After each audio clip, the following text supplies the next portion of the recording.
Good evening, or good morning, good noon, or good midnight, whenever and wherever you're watching this. Welcome to a new book, or rather, an old book, yet another classic, and I was shocked to realize I haven't read this one.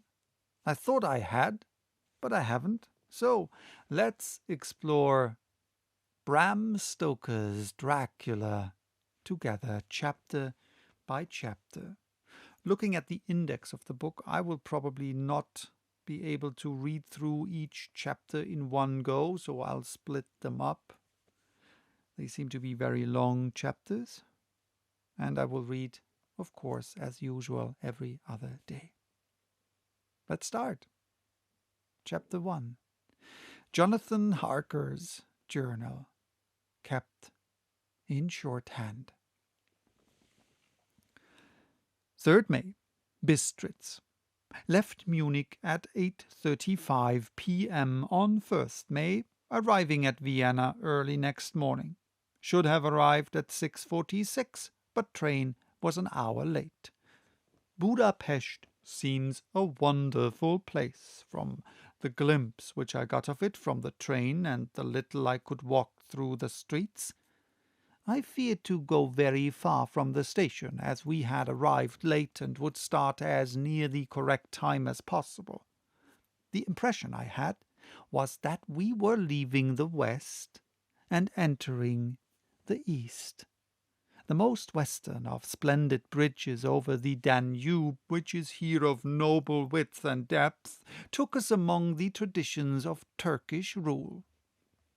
We left in pretty good time, and came after nightfall to Klausenburg. Here I stopped for the night at the Hotel Royal. I had for dinner, or rather supper, a chicken, done up some way with red pepper, which was very good, but thirsty. Memorandum, get recipe for Mina. I asked the waiter, and he said it was called paprika Händel, and that, as it was a national dish, I should be able to get it anywhere along the Carpathians. I found my smattering of German very useful here. Indeed, I don't know how I should be able to get on without it. Having had some time at my disposal when, in London, I had visited the British Museum and made search among the books and maps in the library regarding Transylvania, it had struck me that some foreknowledge of the country could hardly fail to have some importance in dealing with a nobleman of that country. I find that the district he named is in the extreme east of the country, just on the borders of 3 states, Transylvania, Moldavia, and Bukovina, in the midst of the Carpathian Mountains, one of the wildest and least known portions of Europe. I was not able to light on any map or work giving the exact locality of the castle Dracula, as there are no maps of this country as yet to compare with our own Ordnance Survey maps. But I found that Bistritz, the post town named by Count Dracula, is a fairly well-known place. I shall enter here some of my notes, as they may refresh my memory when I talk over my travels with Mina. In the population of Transylvania there are 4 distinct nationalities: Saxons in the south, and mixed with them the Wallachs, who are the descendants of the Dacians, Magyars in the west, and Shekelis in the east and north. I am going among the latter, who claim to be descended from Attila and the Huns. This may be so, for when the Magyars conquered the country in the 11th century, they found the Huns settled in it. I read that every known superstition in the world is gathered into the horseshoe of the Carpathians, as if it were the center of some sort of imaginative whirlpool. If so, my stay may be very interesting.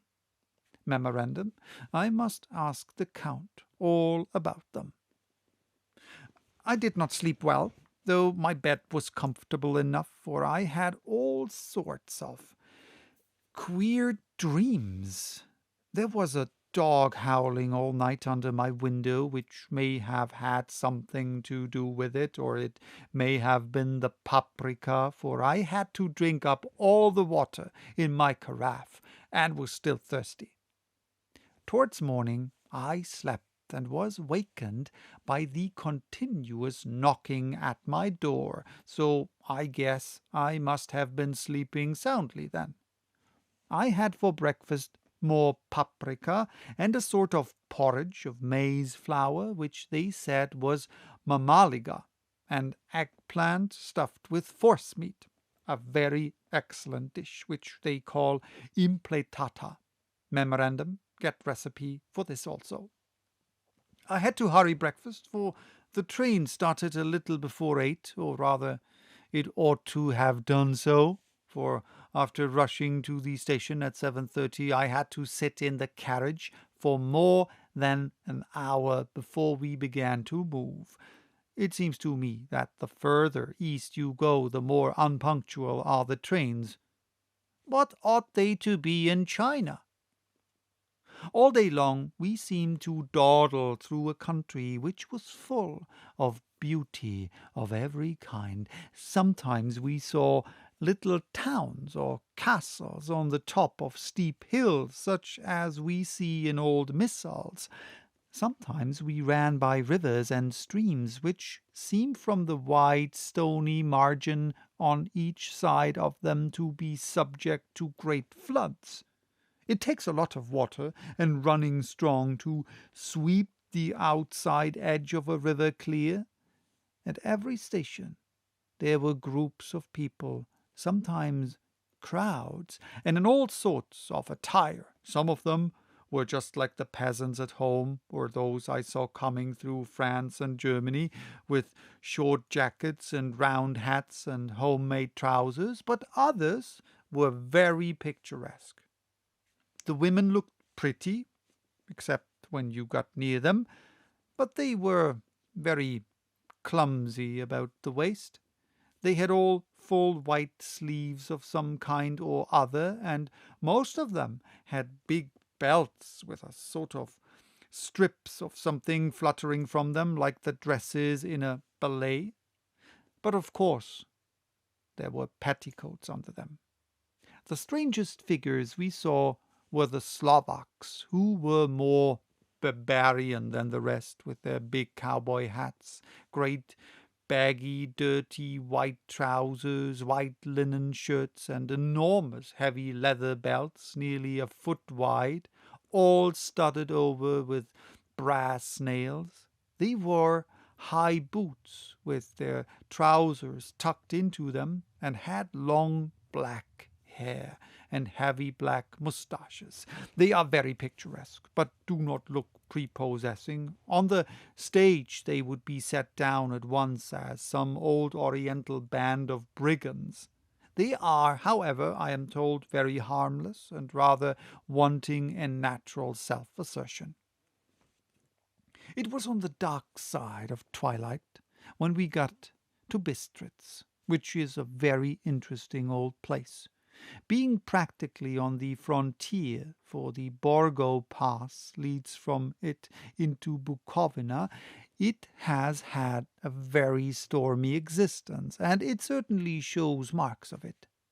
50 years ago, a series of great fires took place, which made terrible havoc on 5 separate occasions.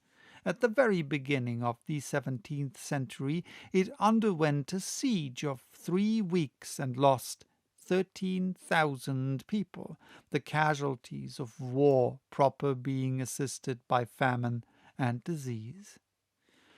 Count Dracula had directed me to go to the Golden Krone Hotel, which I found, to my great delight, to be thoroughly old-fashioned, for of course I wanted to see all I could of the ways of the country.